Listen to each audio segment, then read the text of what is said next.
श्रीगुरुभ्यो नमः। गणानां त्वा गणपतिगुं हवामहे कविं कवीनामुपमश्रवस्तमं ज्येष्ठराजं ब्रह्मणां ब्रह्मणस्पत आनः शृण्वन्नोतिभिः सीत्सन्दनम्। श्रीमहागणाधिपतये नमः। सदाशिवसमारम्भां शङ्कराचार्यमध्यमाम् अस्मदाचार्यपर्यन्तां वन्दे गुरुपरम्पराम्। श्रुतिस्मृतिपुराणानाम् आलयं करुणालयं नमामि भगवत्पादशङ्करं लोकशङ्करं। नारायणं नमस्कृत्य नरं चैव नरोत्तमं देवीं सरस्वतीं व्यासं ततो जयमुदीरयेत्।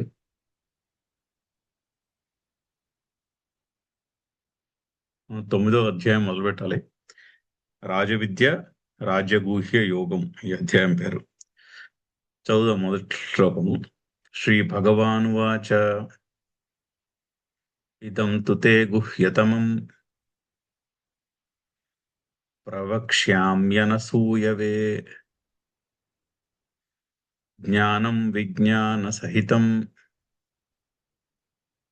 యజ్ఞాత్వా మోక్ష్యసే శుభాత్.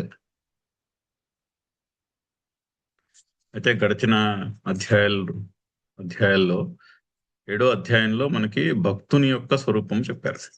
అంటే భక్తుడు అంటే ఎవరంటే మా ఆశ్రయము భగవంతుడే, గోల్ అది కూడా ప్రయోజనము అది కూడా భగవంతుడే. అలా ఉండేవాడు భక్తుడు అని చెప్పారు. అదే అంటూ మొదలుపెట్టి మద ఆశ్రయము నేనే, అలా పొందవలసిన గమ్యస్థానము నేనే అని అంటూ మొదలైంది మనకి 7వ చాప్టర్. 8వ చాప్టర్లోనేమో భక్తి యొక్క స్వరూపాన్ని చెప్పారు. అంటే భక్తి ఎలా ఉంటుంది అన్న చెప్పారు. సగుణ ఉపాసన గురించి చెప్పారు. చూసాం కదా, ఓంకారం యొక్క ధ్యానము, అంత్యకాలంలో అచలమైన మనస్సుతో ఏ విధంగా ఉండాలి, ఏ విధంగా ఉంటే అది సగుణమైనటువంటి ఉపాసనది. అటువంటి ఉపాసన చేస్తే బ్రహ్మలోకమును పొందుతారు. బ్రహ్మలోకం పొంది అక్కడికి వెళ్ళి అక్కడి నుంచి క్రమంగా మోక్షము అని భక్తి యొక్క ఇది చెప్పారు, స్వరూపాన్ని చెప్పారు. ఇప్పుడు భజనీయుని యొక్క స్వరూపాన్ని చెప్తున్నారు 9వ చాప్టర్లో. అంటే దేన్నైతే భక్తి చేస్తున్నామో దాని స్వరూపం గురించి చెప్తున్నారు. అది ఒకటి. ఆ విధంగా అర్థం చేసుకోవచ్చు కనెక్షన్ 7, 8, 9 చాప్టర్ల యొక్క కనెక్షన్. ఈ 6 అధ్యాయాలు అంతా మొత్తము భక్తి యోగం యొక్క డిస్క్రిప్షన్ కదా. అందులో ఈ మొదటి 3 చాప్టర్స్ యొక్క కనెక్షన్ అది వరుసగా. ఫస్ట్ భక్తుని యొక్క స్వరూపం చెప్పారు, తర్వాత భక్తి ఎలా ఉండాలో చెప్పారు, ఇప్పుడు భజనీయుడు అయినటువంటి ఈశ్వరుని గురించి చెప్తున్నారు. అదొకటి. అంతేకాకుండా శంకర్లు చాలా చక్కని కనెక్షన్ పాయింట్ ముందు చాప్టర్ కి దీనికి కూడా కనెక్షన్ పాయింట్ ఏదో చెప్తున్నారు, చదువుతాం. అష్టమే నాడీ ద్వారేణ ధారణయోగ సగుణ ఉక్త. అష్టమ అధ్యాయంలో సగుణ యోగము, సగుణ ఉపాసన గురించి చెప్పారు. ఎటువంటి సగుణ ఉపాసన? నిటారుగా కూర్చుని ప్రాణవాయువులను పైకెళ్తూ ప్రాణంను పైకి భూమధ్యం ముందు చేసుకోవచ్చు, ఫోకస్ పెట్టుకుని పైకి వెళ్తున్నటువంటి ప్రాణం మీద ధ్యానం చేయమని చెప్పారు. చేస్తూ ఓంకారం గురించి చెప్పారు. చూసాము ఆ శ్లోకాలన్నీ. సో నాడీ ద్వారేణ ధారణ యోగ సగుణ ఉక్త. ధారణ అంటే ఆ ఫోకస్ ని పైకి వెళ్తున్నటువంటి ప్రాణము నాడి మీద ఉంచి, ప్రాణం యొక్క గమనం మీద ఉంచి ఓంకారము యొక్క ఉచ్చారణ చేయాలని ఓంకారం యొక్క ఉపాసన గురించి చెప్పారు. తస్య చ ఫలం అగ్నిర్చిరాదిక్రమేణ కాలాంతరే బ్రహ్మ ప్రాప్తి లక్షణమేవ అనావృత్తి రూపం నిర్దిష్టం. అయితే ఆ విధంగా సాధన చేస్తే ఓంకారం యొక్క ఉపాసన ప్రతిరోజు జీవితాంతము చేయాలి. జీవితాంతము అలా చేస్తే ఎందుకు చేయాలి అంటే ఫైనల్ మూమెంట్స్ లో ఓంకార ధ్యానంతో ఉండగలగాలి.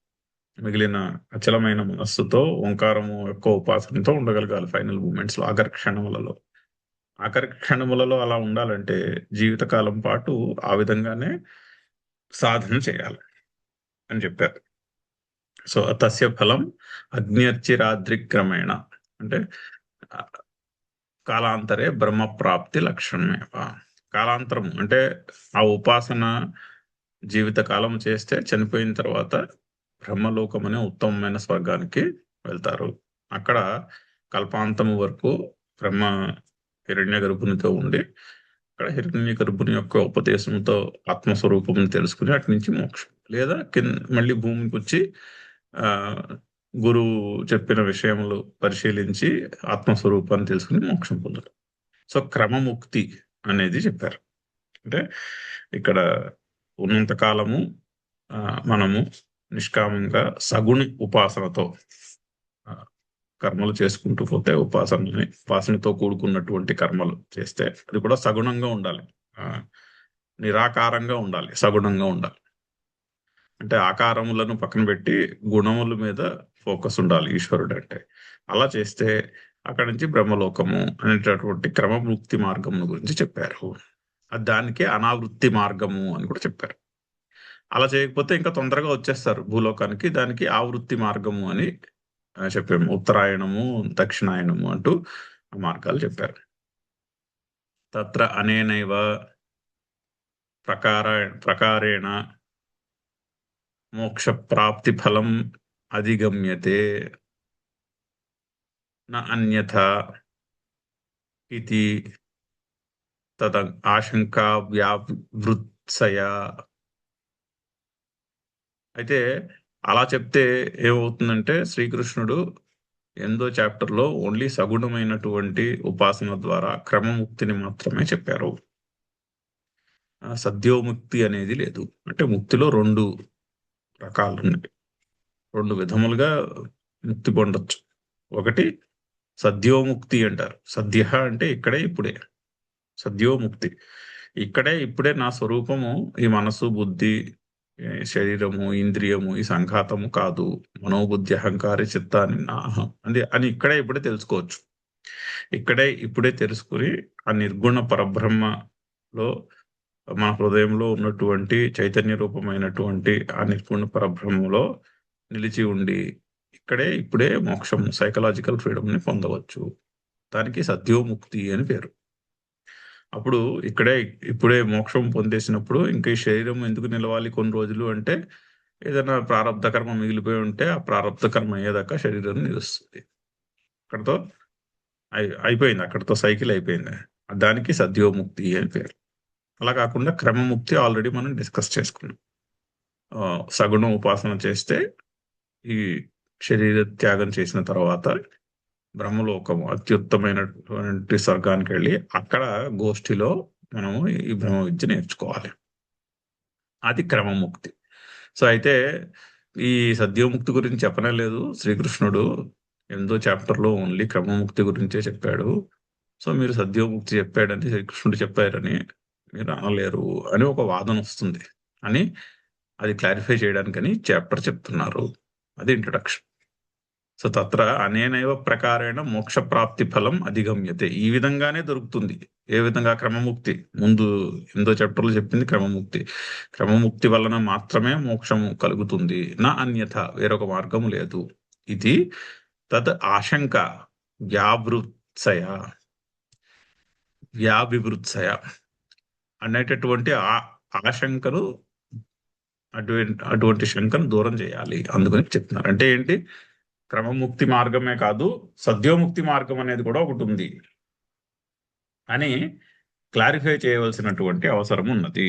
అందుకని ఈ చాప్టర్ ఈ అధ్యాయం మొదలవుతున్నది. సో డైరెక్ట్ గా ఈ అధ్యాయం ఇంక ప్రశ్న ఏం లేదు, డైరెక్ట్ గా శ్రీకృష్ణుడు ముందు చెప్పిన శ్లోకం నుంచి కంటిన్యూయేషన్ ఇది.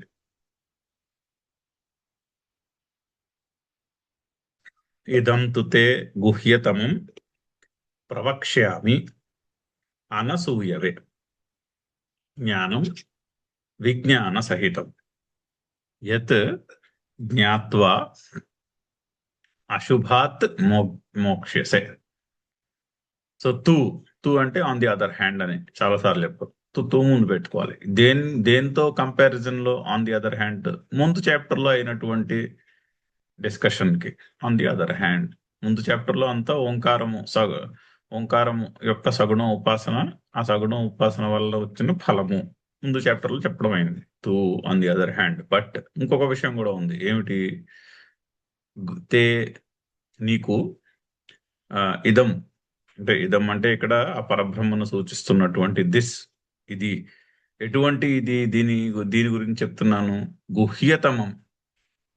గుహ్యతమమైనటువంటి దాని గురించి చెప్తున్నాను. గుహ్యతమము అంటే సూపర్లేటివ్.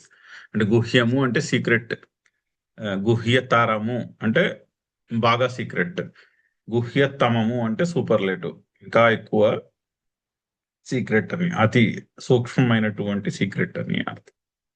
ఇప్పుడు గుడ్, బెటర్, బెస్ట్ లాగా అనమాట. గుడ్ అనేది మామూలుగా, తర్వాత బెటర్ అనేది సూపర్లేటివ్, కంపారిటివ్ బెటర్ అనేది, తర్వాత బెస్ట్ అనేది సూపర్లేటివ్. ఆ విధంగా తర తమ భేదము అంటాం. సూపర్లేటివ్ కి తర వస్తుంది, కంపారిటివ్ కి తర వస్తుంది, సూపర్లేటివ్ కి తమ వస్తుంది. అంటే ఇప్పుడు శుభము, శుభతరము, శుభతమము, అది గ్రడేషన్. అలాగే గుహ్యము, గుహ్యతరము, గుహ్యతమం. ఇప్పుడు చూడండి, కర్మ యొక్క రహస్యము గుహ్యము అని ఆల్రెడీ ముందు మనం చూసాం, చాప్టర్లో ఆల్రెడీ చెప్పాడు. సో కర్మ రహస్యాన్ని గుహ్యము అంటారు. ఎందుకంటే కర్మ యొక్క రహస్యం అర్థం కాదు. ఏ కర్మ చేస్తే ఆ ఫలం వస్తుంది, ఆ ఫలము ఎప్పుడు వస్తుంది అన్నది మనం చెప్పలేం. చేసిన పనికి ఫలం అయితే వస్తుంది, అది ఎప్పుడు ఎక్కడ వస్తుంది అన్నది చెప్పలేము. అది సీక్రెట్. సో అది గుహ్యము. ఫర్ ఎగ్జాంపుల్ ఉపాసన యొక్క ప్రాసెస్, ఉపాసన యొక్క జ్ఞానం ఏదైతే ఉంటుందో అది గుహ్యతరము. అది కర్మ యొక్క రహస్యము కంటే ఇంకొంచెము సూక్ష్మమైనటువంటి రహస్యము. దానికి మనము గుహ్యతరము అనొచ్చు. కాకపోతే ఆత్మస్వరూపము యొక్క రహస్యం ఏదైతే ఉందో అది గుహ్యతమము. అది మోస్ట్ సీక్రెటివ్ అంటే మోస్ట్ సటిల్ అని అర్థం. ఇక్కడ ఇంకొకటి గమనించాల్సింది ఏంటంటే, సీక్రెట్ అంటే ఎవరికి తెలియకుండా పెట్టాడని అనుకుంటాం, మామూలుగా అలా ఉంటుంది. కానీ గుహ్యతరం అంటే అది ఓపెన్ సీక్రెట్, అందరికీ తెలుసు కానీ ఎవరికీ అర్థం కాదు. ఇప్పుడు తత్వమసి అనే మహావాక్యం ఉందనుకో, తత్వమసి అనే మహావాక్యం మనందరం కూడా విన్నాం. అదేమీ ఎవరు దాచేసిందేం కాదు. అది సంస్కృతం, కొద్దిపాటి సంస్కృతము వేదాంతం పరిచయం ఉంటే ఆ మహావాక్యాలు 4 అందరికీ తెలుస్తాయి. కానీ ఆ తత్వమసి అంటే ఎంతమందికి అర్థమవుతుంది చెప్పండి? ఎవరికో కానీ అర్థం కాదు. దాని యొక్క అంటే అనుభవపూర్వకంగా అర్థం చేసుకునే వాళ్ళు ఎక్కడో ఉంటారు. అందుకనే అది గుహ్యతరం, అది ఓపెన్ సీక్రెట్. అదేమి నలుగురికి తెలియని విషయం ఏం కాదు, అందరికీ తెలుసు కానీ ఎవరికి అర్థము కాదు. ఇట్ ఈస్ లైక్ ఇప్పుడు E=mc² అని ఒక పెద్ద ఈక్వేషన్ ఉంది, చాలా పాపులర్ ఈక్వేషన్ ఫిజిక్స్ లో. అయితే ఈ ఎనర్జీ మాస్ ఈక్వలెన్స్ అని చెప్తున్నటువంటి ఈక్వేషన్, E=mc² అని ఒక పెద్ద పోస్టర్ గీసి మనం వీధిలో పెట్టేసాం అనుకోండి, అందరికీ అర్థమైపోతుందా? అది ఎవరికీ అర్థం కాదు నన్ను అడిగితే. E=mc² అంటే ఈ అంటే ఏమిటి, ఎం అంటే ఏమిటి, సి అంటే ఏమిటి, ఆ మాత్రం చెప్పేయగలుగుతారు అందరూ. కానీ అసలు ఏమిటి చెప్తుంది అది? What is it talking about? ఏమిటి అసలు E=mc² అంటే దాని రహస్యం ఏమిటి? అది ఎవరికో కానీ అర్థం కాదు. ఫిజిక్స్ బాగా చదువుకుని దాన్ని పరిశీలించాలి. అసలు ఏమిటి ఈక్వలెన్స్, ఎనర్జీ అంటే ఏమిటి, మాస్ అంటే ఏమిటి, ఈక్వలెన్స్ అంటే ఏమిటి అర్థం కావాలి కదా. అలా తెలిసిన వాళ్ళు చాలా తక్కువ మంది ఉంటారు. ఆ విధంగానే అది గుహ్యతరం. అదో బెస్ట్ ఎగ్జాంపుల్. గుహ్యతరం అంటే ఎలా ఉంటుంది అంటే, అలాగే తత్వమసి. ఇప్పుడు అయ్యప్ప దీక్ష తీసుకుని 40 రోజులు దీక్ష తీసుకుని అక్కడికి వెళ్ళి ఆ 18 మెట్లు ఎక్కిన తర్వాత, 18వ మెట్టు అయిపోయిన తర్వాత పైన చూస్తే, టీవీలో చూసే ఉంటాం, అక్కడ తత్వమసి అని రాసి ఉంటుంది. అందరూ చూస్తారు దాన్ని, అటు వెళ్ళిన వాళ్ళు. కానీ ఎవ్వరికీ అది అర్థం కాదు. అన్ని లక్షల కోట్ల మంది భక్తులు వెళ్తారే, వాళ్ళందరికీ మోక్షం వచ్చేసి ఉండాలి తత్వమసి అన్న పదాన్ని చూసి అక్కడ. కానీ ఎవ్వరూ దాన్ని అసలు పట్టించుకోరు నేను అనుకోవడం. కానీ పట్టించుకున్నా ఎవరికో కానీ అర్థము కాదు. సో అందుకని అది గుహ్యతరము. సో అటువంటి గుహ్యతమమైనటువంటి ఇదం ఈ ఓపెన్ సీక్రెట్ ని ప్రవక్ష్యామి, నీకు నేను చెప్తాను. ఎందుకు నీకు చెప్తాను అంటున్నాడు, అర్జునుడికి చెప్తున్నాడు. అనసూయవే. అనసూయ. అనసూయ అంటే అసూయ, అనసూయ. ఇప్పుడు అసూయ అంటే తెలుగులో జలసి అని అర్థం వస్తుంది, కానీ సంస్కృతంలో అసూయ అంటే జలసి కాదు. సంస్కృతంలో జలసికి ఈర్ష్య అన్న పదం ఉంది.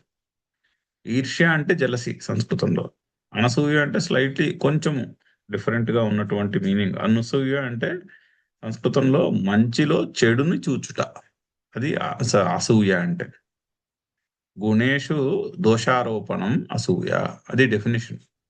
అంటే మంచి గుణముల మీద దోషమును ఆరోపించుట. ఇది మనం చూస్తూనే ఉంటాం. ఎగ్జాంపుల్, ఒక మంచి గుణము మీద దోషాన్ని ఆరోపిస్తూ ఉంటాం సరిగ్గా అర్థం కాక. ఆ గుణమును అసూయ అంట.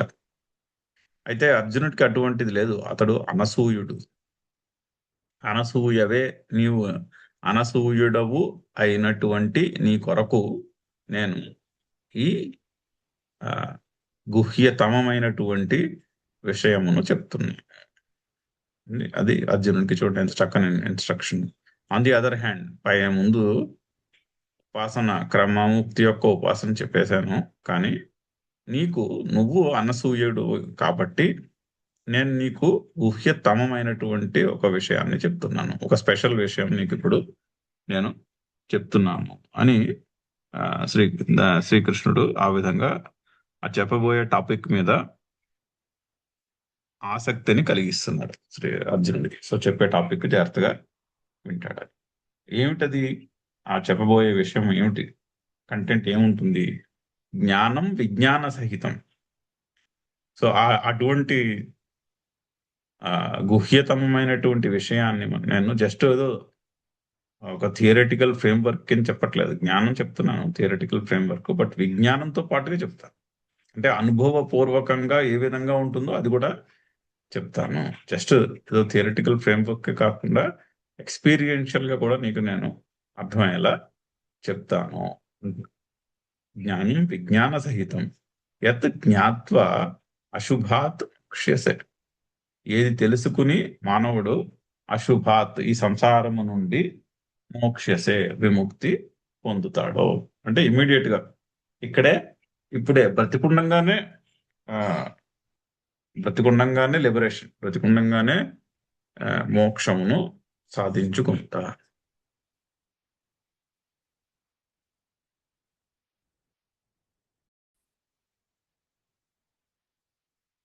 సో ఏది తెలుసుకుని అశుభాత్, అశుభము అంటే సంసారం అంటే మనం చాలాసార్లు చూసాం డిస్కషన్. ఈ సుఖ దుఃఖముల యొక్క ప్రవాహం, దానికి అశుభము అని పేరు, అది సంసారం.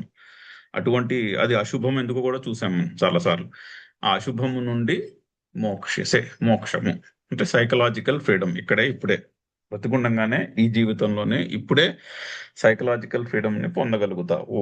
అటువంటి దాని గురించి కూడా చెప్తున్నాను. ముందు ఆల్రెడీ క్రమముగా పొందేటువంటి మార్గాన్ని గురించి చెప్పేశాను. But on the other hand సద్యోముక్తి అంటే ఇక్కడే ఇమ్మీడియట్ లిబరేషన్, బ్రతికుండంగానే ప్రాణములు పోయే ముందే ఆ మోక్షము యొక్క సిద్ధి, అది ఎలా ఉంటుందో కూడా, అది ఎలా జరుగుతుందో కూడా చెప్తాను.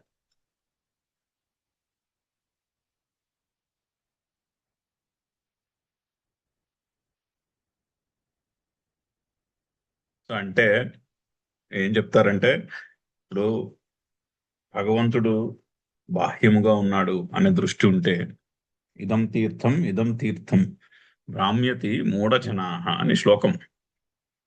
ఇదిగో తీర్థము అని మూఢులు ఆ పరమేశ్వరుణ్ణి బయట వెతుకుతూ ఉంటారు.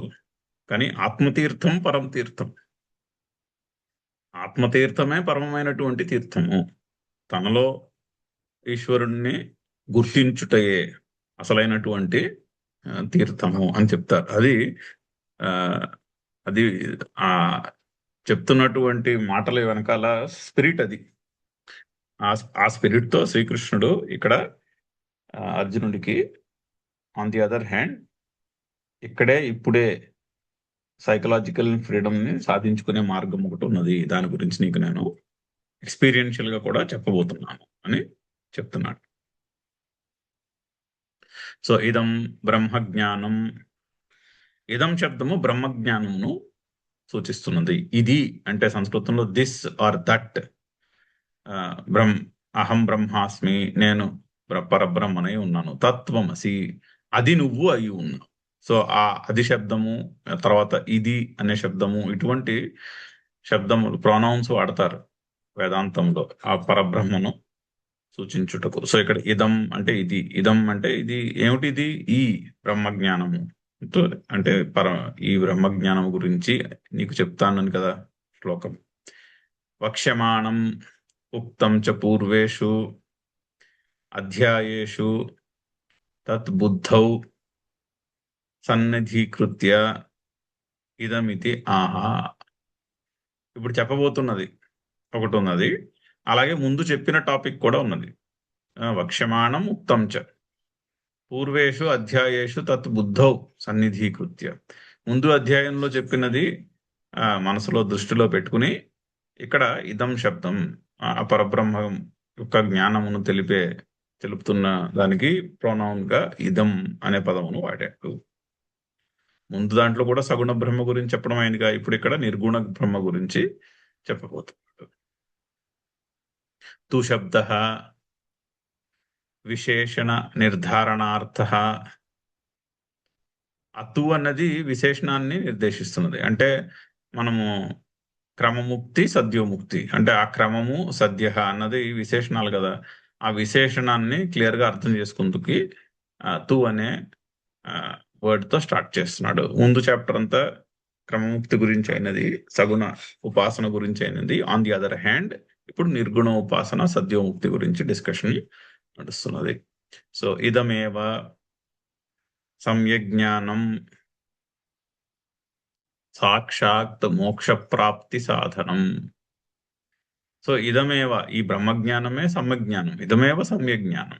సమ్యక్ దృష్టి అని చెప్పుకున్నాం కదా, సమదృష్టి ఉండాలి, సమ్యక్ దృష్టి ఉండాలి. ముందు శ్లోకంలో కూడా, ముందు చాప్టర్ లో ఎండ్ లో కూడా చూసాం.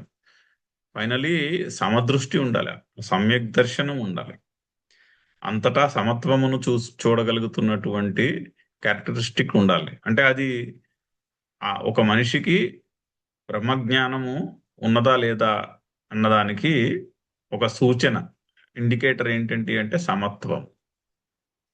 అందరినీ ఒకేలాగా ట్రీట్ చేయగలుగుతారు, పండితుడి నుంచి పామరుడు వరకు అందరినీ, ఏనుగు నుంచి కుక్క వరకు అందరినీ కూడా అదే పరమాత్మ యొక్క స్వరూపములు, అందులో వేరు తేడాలేమి వాళ్ళకి లేవు అని అటువంటి దృష్టికోణము ఉన్నవారు కదా సమ్యక్ దర్శనం అంటే అది. సో ఇదమేవ సమ్యక్ జ్ఞానం సాక్షాత్ మోక్ష ప్రాప్తి సాధనం. పైగా అది సాక్షాత్తు మోక్షాన్ని ఇస్తుంది, అంటే డైరెక్ట్ గా మోక్షాన్ని ఇస్తుంది, ఇండైరెక్ట్ గా ఏం మోక్షాన్ని ఇవ్వదు. ఇప్పుడు సగుణ ఉపాసన అనుకోండి, డైరెక్ట్ గా మోక్షాన్ని ఇవ్వట్లేగా. సగుణ ఉపాసన చేస్తే ఏమవుతుంది, మనం బాగా సగుణ ఉపాసన చేస్తే బ్రహ్మలోకంలో సీట్ వస్తుంది, బ్రహ్మలోకానికి ఎంట్రీ దొరుకుతుంది, అతి ఉన్నతమైనటువంటి స్వర్గానికి ఎంట్రీ దొరుకుతుంది. అక్కడికి వెళ్ళి హిరణ్య గర్భుని గోష్ఠిలో కూర్చోవచ్చు. అంటే అంతేనే కానీ డైరెక్ట్ గా మోక్షాన్ని ఇవ్వట్లేదు. అక్కడ బ్రహ్మలోకంలో కల్పాంతం వరకు ఉండి, అక్కడ బ్రహ్మగారు అంటే హిరణ్య గర్భుడు గోష్ఠిలో చెప్తున్నటువంటి ఇవే విషయాలు చెప్తాడు. తత్వమసి, అహం బ్రహ్మాస్మి అన్నటువంటి విషయాలు అక్కడ ఆయన ద్వారా తెలుసుకుని అప్పుడు మోక్షం. సో డైరెక్ట్ గా మోక్షం లేదుగా. కానీ ఇక్కడ అలా కాదు, ఇక్కడ సద్యోముక్తి, ఇక్కడ సాక్షాత్ మోక్షం. నేను కర్తను కాను అని ఎప్పుడు తెలుసుకుంటే అప్పుడే మోక్షం. ఈరోజు తెలిసేసుకున్నాం అనుకోండి, ఈరోజే మోక్షం. అంటే శరీరం ఉండదా అని కాదు, శరీరం ఉంటుంది, ప్రారంభ కర్మ అయ్యేదాకా. పర్స్పెక్టివ్ లో విపరీతమైన డిఫరెన్స్ వచ్చేస్తుంది. Suddenly perspective fully free. ఇప్పుడు నేను ఈ మనస్సు, బుద్ధి, అహంకారము, శరీరము, వీటి యొక్క సంఘాతము నేను కాదు అనే అభిమానాన్ని వదిలేసామనుకోండి, suddenly you are unlimited individual అయిపోయారంటే ఏది కూడా అందుబాటులో లేకుండా ఉండదు. అన్నీ ఇప్పుడు చేయగలుగుతారు. దాన్నే సైకలాజికల్ ఫ్రీడమ్ అని కూడా అంటారు. దాన్నే మోక్షం అంటారు. సో సాక్షాత్ మోక్ష ప్రాప్తి సాధనం అని ఏ విధంగా ఈ ఇదం శబ్దం అంటే ఈ పరబ్రహ్మ జ్ఞానము మోక్షమునకు సాధనము అని కొన్ని వేద మంత్రాలను శంకర్లు రెఫరెన్స్ పాయింట్ కింద చూపిస్తున్నారు.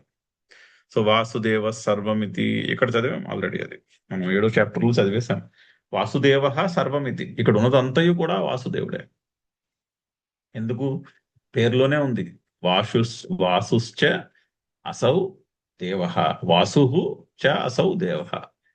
ఎందుకు అది వాసుదేవ అంటే ఇదియే వాసుకు, ఇదియే దేవ అని అర్థం. వాసుహు అంటే నివసించు ఉండున్నది, అంటే ప్రతి జీవుని యందు నివసించి ఉండున్నది వాసుహు. దేవ అంటే ప్రకాశం. ఏ విధంగా నివసించి ఉంది? ప్రతి జీవి యందు ప్రకాశ రూపమై నివసించి ఉంది. అది వాసుదేవ. ఎక్కడుంది? అన్ని జీవుల్లోనూ ఉంది. నాలో ఉండే ఆ వాసుదేవ అన్న ప్రిన్సిపల్కి కుక్కపిల్ల ఉంటే ఆ కుక్కపిల్లలో ఉన్న వాసుదేవ అన్న ప్రిన్సిపల్కి ఏమీ తేడా లేదు. ఇద్దరిలోనూ కూడా అదే వాసుహు, అదే దేవ, అదే నివసించుచున్నటువంటి చైతన్యము, అదే ఈశ్వరుని స్వరూపమైనటువంటి చైతన్యం. అది. సో వాసుదేవ సర్వమితి. అలాగే ఆత్మైవేదం సర్వం, ఆత్మ ఏవ ఇదం సర్వం అని ఇది చాందోగ్య మంత్రము. ఇక్కడ కూడా అదే చెప్తున్నారు. ఆత్మ ఏవ ఇదం సర్వం. ఇక్కడ అన్నది ఇక్కడంతా అంతయు కూడా ఆత్మయే, అంతయు కూడా పరమాత్మయే. ఏకమేవా ద్వితీయం బ్రహ్మ అని వస్తుంది ఇంకో వాక్యం. ఆ పరబ్రహ్మ ఏకమేవ అద్వితీయం, అది ఒకటే, అది అద్వితీయము, రెండవది లేదు. రెండవది ఉంటే ద్వితీయ వై భవం భవతి, సారీ భయం భవతి. రెండవది ఉంటే భయం పుడుతుంది. రెండు ఉంటే ఆ పక్కది నేను కాకుండా ఉన్న వేరేది నాకంటే గొప్పదేమో అన్న భయము, ఆందోళన కలుగుతాయి.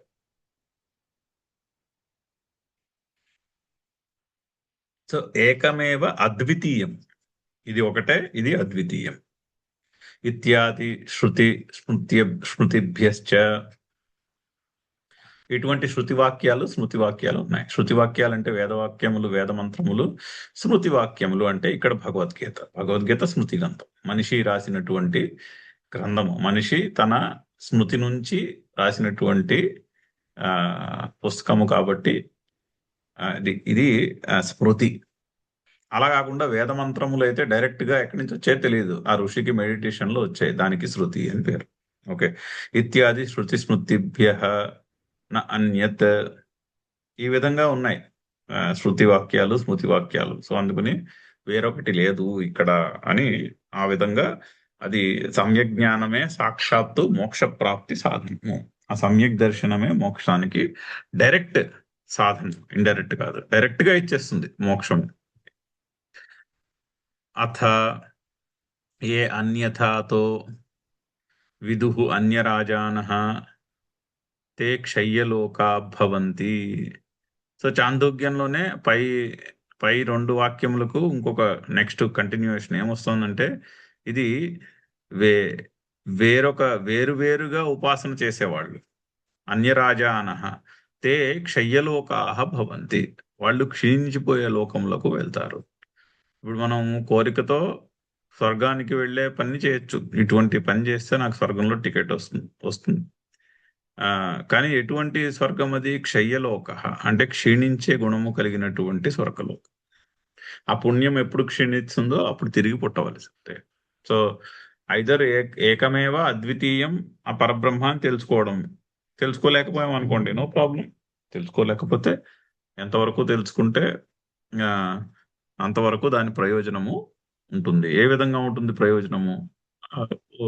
పుణ్యమునకు ఈక్వలెంట్ అయినటువంటి స్వర్గలోకమునకు వెళ్ళి ఆ పుణ్యము ఖర్చు అయిపోయిన వెంటనే మళ్ళీ తిరిగి వచ్చి భూలోకంలో పుట్టవలసి ఉంటుంది. ఇత్యాది శృతిభ్యశ్చ, ఇటువంటి శృతివాక్యాలు కూడా ఉన్నాయి. సో ఈ శృతివాక్యాలన్నీ దృష్టిలో పెట్టుకుని ఇక్కడ శ్రీకృష్ణుడు ఇదం గుహ్యతమం ప్రవక్ష్యామి, ఈ గుహ్యతమైనటువంటి ఆత్మస్వరూపము యొక్క, ఆ పరబ్రహ్మ యొక్క జ్ఞానం విషయము, ఆయన విషయంలో ఉండవలసినటువంటి జ్ఞానమును విజ్ఞాన సహితంగా నేను నీకు చెప్పబోతున్నాను. తే తుభ్యం గుహ్యతమం గోప్యతమం ప్రవక్ష్యామి, కథయిష్యామి. ఇది ఇటువంటి గుహ్యతమమైనటువంటిది నేను నీకు కథయిష్యామి చెప్పబోతున్నాను. అనసూయవే అసూయ రహితాయ. అనసూయవే చతుర్థి ఆ ఏకవచనం గురవే ఉంటుంది. గురు శబ్దము అనసూ అనసూయ శబ్దము. అనసూయ శబ్దానికి మనకి చతుర్థి ఏకవచనము అనసూయవే వస్తుంది. సో అనసూయ రహితం అంటే అసూయ లేకుండా. అసూయ అంటే చెప్తుంది మంచిలో చెడులను చెడు చూచుట. ఇప్పుడు చారులో ఉప్పు తక్కువైంది అనుకోండి, చారు బాగుంది, రుచికరంగా ఉంది అని అనుకోవచ్చు, లేదా చారులో ఉప్పు తక్కువైనది. యాక్చువల్లీ ఉప్పు తక్కువైతే మంచిదే కదా, అది మంచి గుణం. తక్కువైతే ఆరోగ్యానికి మంచిదే. సో ఉప్పు తక్కువైతే ప్రాబ్లం ఉండకూడదు, టేస్టీగా ఉంటుంది, దాని ఒరిజినల్ టేస్ట్ తెలుస్తుంది. సో అందుకని అటువంటి అది దృష్టాంతం. అసూయ అంటే మంచిలో చెడు చూడకపోవుట. అప్పుడు ఏమనుకోవాలి? చారు అబ్బో చారు చాలా రుచిగా ఆరోగ్యకరంగా ఉంది అనుకోవాలి ఉప్పు తక్కువైతే. అది అలా కాకుండా ఉప్పు తక్కువైంది అనుకుంటే అది అసూయ. దానికి అసూయ అని పేరు. తత్ కిం తత్ జ్ఞానం ఏమిటది అంటే అది జ్ఞానం. ఎటువంటి జ్ఞానము? కిం విశిష్టం విజ్ఞాన సహితం అనుభవయుక్తం. అంటే ఎక్స్పీరియన్షియల్ నాలెడ్జ్ చెప్తున్నారు. అంటే మనము సాక్షాత్తు ఆ పరబ్రహ్మను తెలుసుకుంటూ ఉంటాం, దానికి వేరే లాజికల్ థింకింగ్ అక్కర్లేదు. మీరు మెలకు వచ్చిన వెంటనే మీకు అర్థమవుతుంది, ఉన్నాను అనే ఫీలింగ్ ఉంటుంది, అదే పరబ్రహ్మ అంటే. కానీ అది అది విజ్ఞాన సహితం అంటే ఎక్స్పీరియన్షియల్ గా ఎలా గుర్తించాలో చెప్తుంది. అంటే మనకి తెలియనిదేమి వేరేగా బయట నుంచి వచ్చి తెలిసేటట్టు ఏమి చేయదు. మనమే పరిశీలన చేసి తెలుసుకోవాలి. పరిశీలన చేసి తెలుసుకుంటే మన స్వరూపం ఏంటో తెలుస్తుంది. ఆ విధంగా విజ్ఞానముతో పాటుగా ఎక్స్పీరియన్షియల్ తో పాటుగా చెప్తున్నాను. విజ్ఞాన సహితం అనుభవయుక్తం యత్ జ్ఞానం. సో అనుభవయుక్తమైనటువంటిది ఆ జ్ఞానం ఏదైతే ఉందో దానికి విజ్ఞానము అని పేరు. జ్ఞాత్వా ప్రాప్య మోక్ష్యసే అశుభాత్ సంసార బంధనాత్. ఏది తెలుసుకునైతే సంసార బంధము నుంచి మోక్షము కలుగుతుందో ఆ జ్ఞానమును నేను నీకు ఇప్పుడు విజ్ఞాన సహితముగా చెప్పబోతున్నాను అని అర్జునుడిని అభిముఖి గుర్తుండి చేసుకుంటాడు. అంటే చెప్పే మాట మీద ఇంట్రెస్ట్ కలిగేటట్టుగా అర్జునుడిని బోధించి చెప్తున్నాడు. ఆయన్ని కొంచెం అలర్ట్ చేయడం, మంచి విషయం చెప్తున్నాను జాగ్రత్తగా గమనించు అని. చదువుదాం. శ్రీ భగవానువాచ ఇదం తు తే గుహ్యతమం ప్రవక్ష్యామ్యనసూయవే జ్ఞానం విజ్ఞాన సహితం యద్ జ్ఞాత్వా మోక్ష్యసే శుభాత్.